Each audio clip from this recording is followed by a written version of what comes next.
Continuamos hoy, amigo oyente, nuestro viaje por Levítico, el tercer libro del Pentateuco. En nuestro programa de hoy vamos a concluir el capítulo 1 de este libro, y nos corresponde hoy estudiar la ley del holocausto. En realidad esta ley no aparece aquí en el capítulo 1. La ley del holocausto se halla en el capítulo 6, versículos 8 hasta el 13. Y vamos a leerlos para que usted se familiarice con lo que vamos a estudiar. Leamos estos versículos. Habló aún Jehová a Moisés diciendo, Manda a Aarón y a sus hijos y diles, Esta es la ley del holocausto. El holocausto estará sobre el fuego encendido sobre el altar toda la noche hasta la mañana. El fuego del altar arderá en él, y el sacerdote se pondrá su vestidura de lino, y vestirá calzoncillos de lino sobre su cuerpo. Y cuando el fuego hubiere consumido el holocausto, apartará él las cenizas de sobre el altar, y las pondrá junto al altar. Después se quitará sus vestiduras, y se pondrá otras ropas, y sacará las cenizas fuera del campamento a un lugar limpio.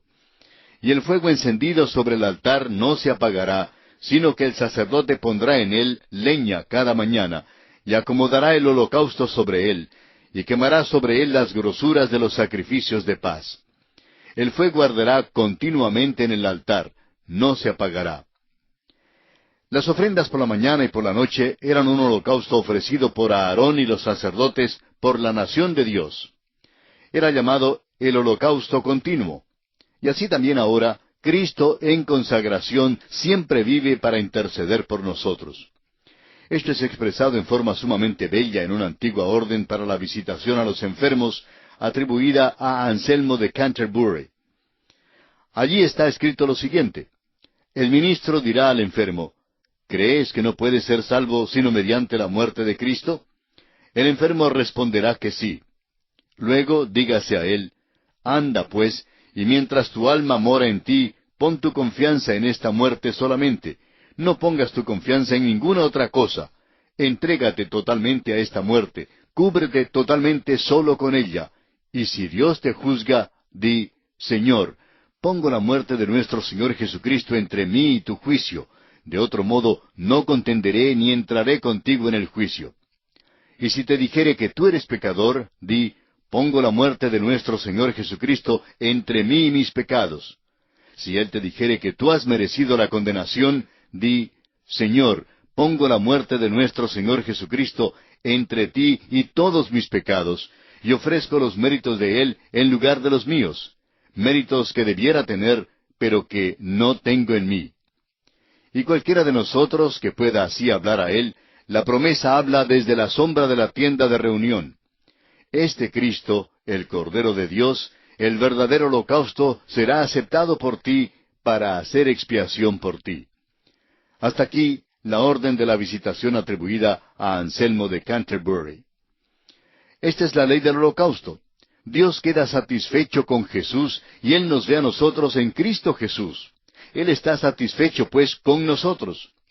El apóstol Pablo en su carta a los Romanos, capítulo 3, versículos 21 al 24, escribió, Pero ahora, aparte de la ley, se ha manifestado la justicia de Dios, testificada por la ley y por los profetas, la justicia de Dios por medio de la fe en Jesucristo para todos los que creen en Él, porque no hay diferencia, por cuanto todos pecaron y están destituidos de la gloria de Dios, siendo justificados gratuitamente por su gracia, mediante la redención que es en Cristo Jesús. Amigo oyente, ¿tiene usted el sacrificio de Cristo entre usted y sus pecados? ¿Reconoce usted personalmente que la sangre de Cristo ha sido derramada para que usted viva? ¿Está usted confiando en Él hoy en día? Dios ve a Cristo como el único que puede satisfacer la condenación que merecen los pecados suyos. ¿Ha visto usted a Jesucristo de esta manera? ¿O es que todavía está tratando de traer su pequeño yo y su mísera bondad para ofrecerlo a Dios? Amigo oyente, Dios no lo aceptará.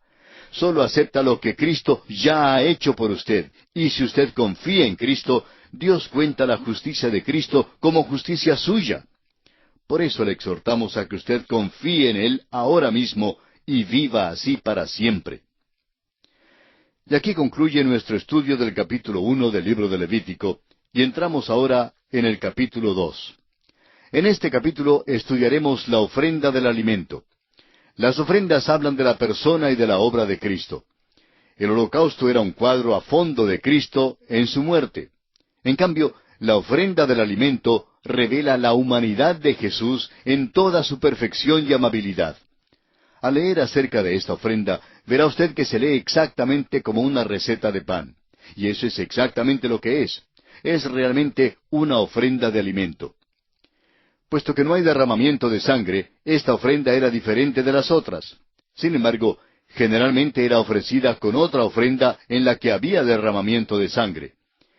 Esta ofrenda de alimento podría ser ofrecida o bien cocida o no cocida. Aarón y sus hijos recibieron una porción de esta ofrenda como alimento para ellos mismos. Tenía que ser comida por todos los varones en la familia de Aarón. La ofrenda de alimento manifiesta la humanidad de Jesús en toda su perfección. Su deidad no se deja entrever aquí. Jesús era perfecto hombre y era el hombre perfecto. El propósito de Dios para el hombre se cumple en Jesús. Él es el segundo hombre, pero el último Adán. No habrá más Adanes, pero habrá otros hombres como Jesucristo. Él es el último Adán, la cabeza de un nuevo pueblo. El apóstol Juan en su primera carta, capítulo 3, versículo 2, dice, Amados, ahora somos hijos de Dios, y aún no se ha manifestado lo que hemos de ser, pero sabemos que cuando Él se manifieste, seremos semejantes a Él porque le veremos tal como Él es. Amigo oyente, el hombre como está en el mundo hoy en día es el fracaso más colosal en todo el universo. ¿Jamás ha pensado usted en eso? Las Escrituras son francas y específicas en cuanto a este punto. El apóstol Pablo en su carta a los Romanos capítulo 3 versículos 12 y 23 dice, Todos se desviaron, y el original aquí sugiere que son naufragios. A una se hicieron inútiles. Y, por cuanto todos pecaron y están destituidos de la gloria de Dios. Dios no puede salvar por la ley por la sencilla razón de que Dios ve nuestras imperfecciones. No podemos cumplir ni guardar la ley. No podemos darle perfección. Dios no nos puede salvar estando nosotros en nuestras imperfecciones, porque Él es un Dios santo y exige justicia y perfección absoluta. La imperfección es lo mejor que podemos hacer. Por eso el género humano es un fracaso. El profeta Isaías nos dice en el capítulo 59, versículo 8 de su libro, No conocieron camino de paz.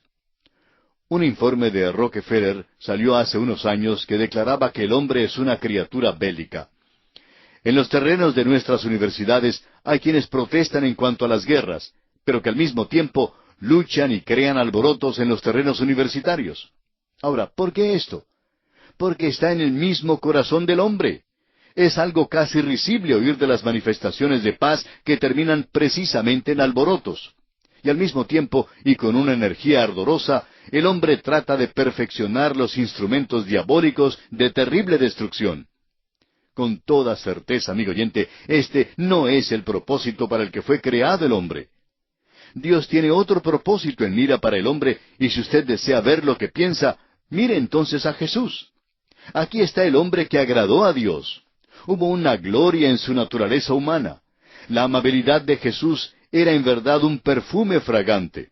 Su venida fue una gloria, su estancia una bendición, su partida una gracia. Su simpatía ha llenado el mundo con una nueva esperanza y un nuevo ideal en cuanto a la humanidad.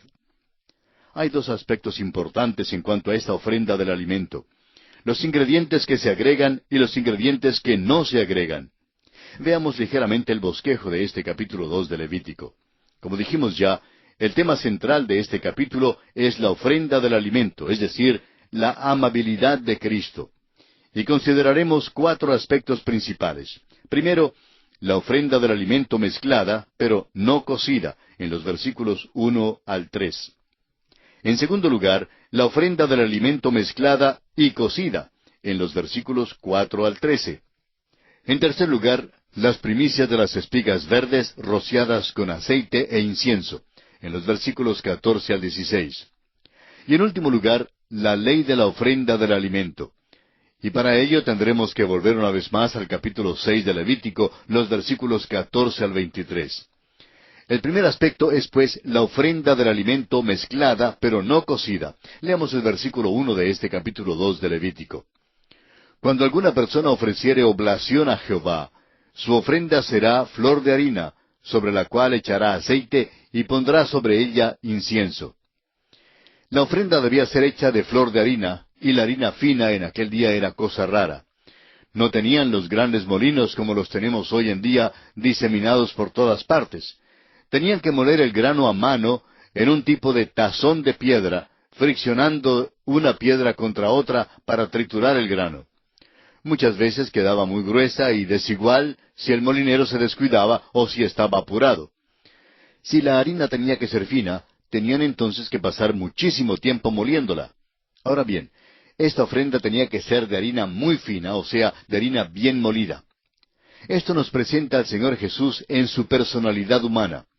Hoy en día estamos seguros que diríamos, usando la expresión corriente, que Él tenía una personalidad bien integrada. Era una persona normal. En realidad creemos que Jesucristo ha sido la única persona normal que jamás haya vivido aquí en la tierra. El pecado ha hecho desigual y anormal a toda la raza humana. Una parte de nuestras personalidades se ha desarrollado excesivamente a costa de otras partes de nuestra personalidad. Un estudiante universitario que se encontraba en el último año de sus estudios sobre psicología anormal fue a hablar con el profesor del departamento de psicología y le dijo que cuando consideraba la etiología de la afección de cada forma de la anormalidad que estudiaba, descubrió que padecía también todos los síntomas de cada una de estas formas de la anormalidad.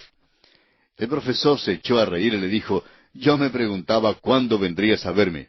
Todos tus compañeros han venido para decirme lo que tú acabas de decir. Todos tienen los síntomas y yo también tengo los síntomas». Amigo oyente, todos nosotros los tenemos. El famoso psiquiatra norteamericano, el Dr. Menninger, dice que todo el género humano hoy en día está un poquito chiflado. Todos estamos un poquito descentrados. Pero Jesús fue la única persona normal. Fíjese usted lo desiguales que han sido los caracteres de los hombres en la Biblia. A Sansón le fue posible hacer grandes proezas físicas, pero aparece algo débil en cuanto a su voluntad y su mente. Pablo era un gigante intelectual, pero se veía débil de cuerpo. Simón Pedro era fácilmente persuadido por sus emociones, como lo vemos cuando declara que moriría por Jesús, pero negándole, sin embargo, más tarde. Esto revela una debilidad definida en el área de su voluntad. El rey Saúl, por su parte, era obstinado y terco, sin poder inclinarse para obedecer a Dios. Esto condujo a su destronamiento y luego a su muerte. Todos estos hombres tenían sus desvíos de lo normal, tenían personalidades subdesarrolladas. En contraste con ellos y con todos nosotros, Jesús era bien equilibrado. Tenía el equilibrio suficiente en todas las áreas de su personalidad. Podía ahuyentar a los cambistas del templo y podía tomar a los niñitos en sus brazos. Cuando cumplía apenas 12 años, los príncipes religiosos se asombraron de su sabiduría.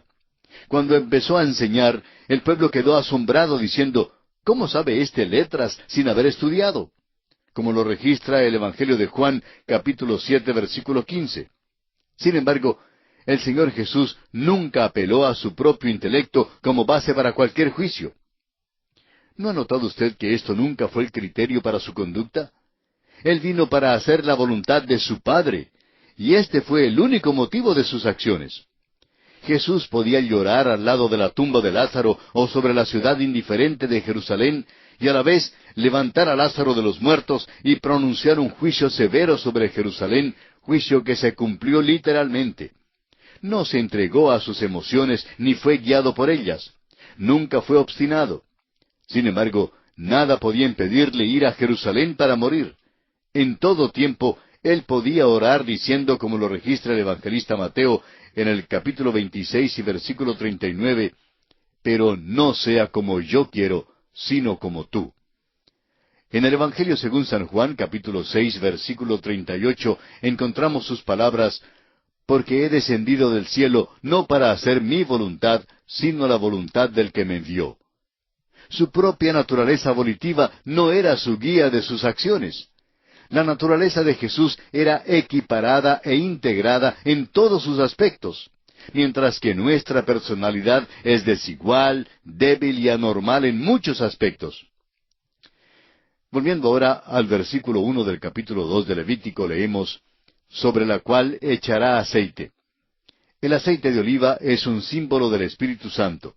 Usted notará que aquí dice, aceite sobre ella. Pasando luego a los versículos 4 y 5, notamos que dice, amasadas con aceite. Ahora en el versículo 6 dice, echará sobre ella aceite. Y en el versículo 7 dice, con aceite. Con todo esto, la ofrenda del alimento quedaba empapada con aceite. El aceite era una parte muy importante de las ofrendas y era aplicado en muchas maneras diferentes. La importancia del Espíritu Santo en la vida humana de Jesús es muy digna de nuestra consideración. Hagamos una especie de paralelo entre la acción del Espíritu Santo en la vida de Jesús y la del aceite en la ofrenda del alimento. En Lucas 1:35, notamos que Jesucristo fue nacido del Espíritu, o sea, amasado con aceite. En Mateo 3:16 y 17, vemos que Jesucristo fue bautizado por el Espíritu, esto es, aceite sobre él. En Marcos 1:12, notamos que Jesucristo fue guiado por el Espíritu, es decir, echará sobre él aceite. Juan 3:34 y Mateo 12:28 nos dicen que Jesús enseñó, hizo milagros y se ofreció en el poder del Espíritu Santo, es decir, con aceite. Amigo oyente, si el Señor Jesús en su perfecta humanidad necesitaba el Espíritu Santo, es entonces cierto que usted y yo necesitamos al Espíritu Santo aún mucho más. No podemos hacer nada por nosotros mismos. Leamos ahora el versículo 2 de este capítulo 2 de Levítico. Y la traerá a los sacerdotes hijos de Aarón, y de ello tomará el sacerdote su puño lleno de la flor de harina y del aceite, con todo el incienso, y lo hará arder sobre el altar para memorial. Ofrenda encendida es, de olor grato a Jehová. El incienso se hacía según una fórmula secreta. Evidentemente era una forma de incienso puro mezclada con otros ingredientes aromáticos.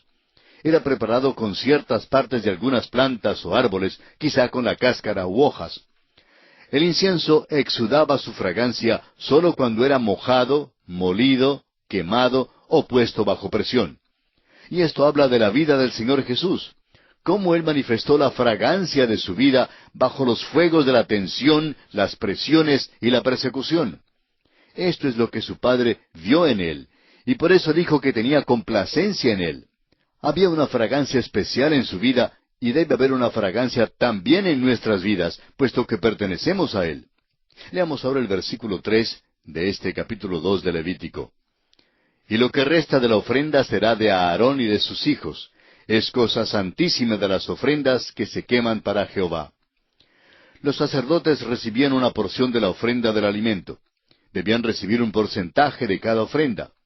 Al parecer, lo restante era mezclado y luego quemado sobre el altar. Notamos aquí un énfasis especial sobre el hecho de que esta ofrenda era quemada sobre el altar aunque no había derramamiento de sangre relacionado con ella. El fuego recibe un gran énfasis, como también lo veremos en los versículos 2, 9 y 16, y en el capítulo 6, versículos 15, 17 y 18. Y pasamos ahora a considerar el segundo aspecto en este capítulo 2 de Levítico, o sea, la ofrenda del alimento mezclada y cocida. Leamos los versículos 4 al 10. Cuando ofrecieres ofrenda cocida en horno, será de tortas de flor de harina sin levadura, amasadas con aceite, y hojaldres sin levadura, untadas con aceite. Mas si ofrecieres ofrenda de sartén, será de flor de harina sin levadura, amasada con aceite, la cual partirás en piezas y echarás sobre ella aceite. Es ofrenda. Si ofrecieres ofrenda cocida en cazuela, se hará de flor de harina con aceite. Y traerás a Jehová la ofrenda que se hará de estas cosas, y la presentarás al sacerdote, el cual la llevará al altar. Y tomará el sacerdote de aquella ofrenda lo que sea para su memorial, y lo hará arder sobre el altar, ofrenda encendida de olor grato a Jehová. Y lo que resta de la ofrenda será de Aarón y de sus hijos. Es cosa santísima de las ofrendas que se queman para Jehová. Estas son instrucciones detalladas para el rito de la ofrenda del alimento. ¿Y no es verdad que se parece a una receta para hacer pan? Este énfasis sobre la harina fina y el aceite se repite muchas veces. El fuego también se menciona varias veces. Queremos decir con gran énfasis que el fuego aquí no simboliza el infierno en ninguna manera. Es la energía y el poder purificador de Dios lo que sacó a la luz la dulzura en la vida de Cristo. En el versículo 9, esta ofrenda es específicamente declarada como una ofrenda de olor grato a Jehová. El significado final y completo de esta ofrenda es lo que Dios ve en Cristo. Su dulzura se hizo más y más aparente a medida que aumentaba la presión y tensión sobre su cuerpo. Ahora, muchas veces hoy en día no es dulzura exactamente lo que sale de nosotros cuando estamos bajo tensiones. Hemos oído decir a muchos cristianos cosas muy poco prudentes cuando estaban bajo tensiones. Mientras más tensión le fue puesta al Señor Jesucristo, más dulce era. El Señor pudo decir en Juan 8:29, porque el que me envió conmigo está, no me ha dejado solo el Padre, porque yo hago siempre lo que le agrada. Lo que sobraba de la ofrenda, del alimento, debía ser de Aarón y de sus hijos. Los creyentes tenemos hoy el privilegio sumo de compartir a Cristo con Dios el Padre. Amigo oyente, ¿qué ve usted en Cristo Jesús? ¿Hay una dulzura en cuanto a Él? ¿Ha inhalado usted la dulzura y la fragancia de la vida de Cristo? En el Evangelio según San Juan, capítulo 6, versículos 53 al 58, leemos, Jesús les dijo, de cierto os digo, si no coméis la carne del Hijo del Hombre, y bebéis su sangre, no tenéis vida en vosotros. El que come mi carne y bebe mi sangre, tiene vida eterna, y yo le resucitaré en el día postrero. Porque mi carne es verdadera comida, y mi sangre es verdadera bebida. El que come mi carne y bebe mi sangre, en mí permanece, y yo en él. Como me envió el Padre viviente, y yo vivo por el Padre, asimismo el que me come, él también vivirá por mí. Este es el pan que descendió del cielo, no como vuestros padres comieron el maná y murieron. El que come de este pan, vivirá eternamente. Amigo oyente, si usted y yo deseamos tener algo de esta dulzura en nuestra vida, tenemos que participar de Cristo Jesús. Por supuesto que no hablamos en forma literal porque no somos caníbales.